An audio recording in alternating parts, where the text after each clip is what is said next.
Kontzertu baina martxan gaude. Egia da, denboraz askar gatzen da. Laster martxaren 8 izango da. Bai, emakumean eguna. Ea behingoz egun ospetseko arazoak desagertzen diren, eta emakume eta gizonen arteko desberdintasunak desagertzen dira. Mila esker. Noski. Gure gizarte patriarkal honen mailaketa matxista ez dauka lekurik 2018. Erasoa. Nahikoa da hilketa, eraso eta gestu diskriminazio guztia.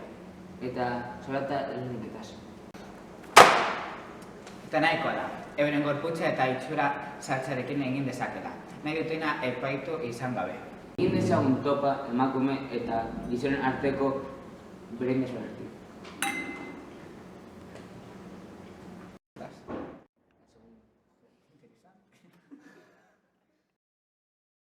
Gustatzen zaigu gure realitatea hitz politez makillatzea. Beti gabiltza etorkizuna esperantza kolorez margotzen. Baina hitzak tinta pixka bat baino ez dira, paper zuri gainean, edo fonema batzuk airean zehar nork entzungo bidaiatzen. Hitzek osatutako aldarriek ez dute ezertarako balio ondoren akzioera bideratzen ez baditugu, errealitatea aldatzen laguntzen ez badute. Mitologian Atlasek zerua sostengatzen zuela esaten zen, eta askotan irudikatu izan da Atlas mundua sostengatzen. Mito bat solik da, errealitatean emakumeak izan gara gure sorbalda gainean mundu honen pisua eraman dugunak.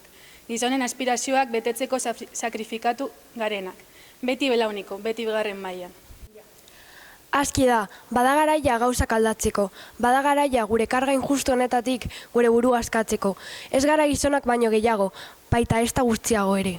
Sostengatu dezagun mundua batera, az gaitezen maila berean lan, jolas eta bizitzean. Uribarri Batxegiren izenean ordezkatu dezagun, desberdintasunez idatzitako iragana, berdintasunez idatzitako etorkizunagatik. Gora martxoaren 8! Gora emakumeak! Gora berdintasuna! Gora feminismoa!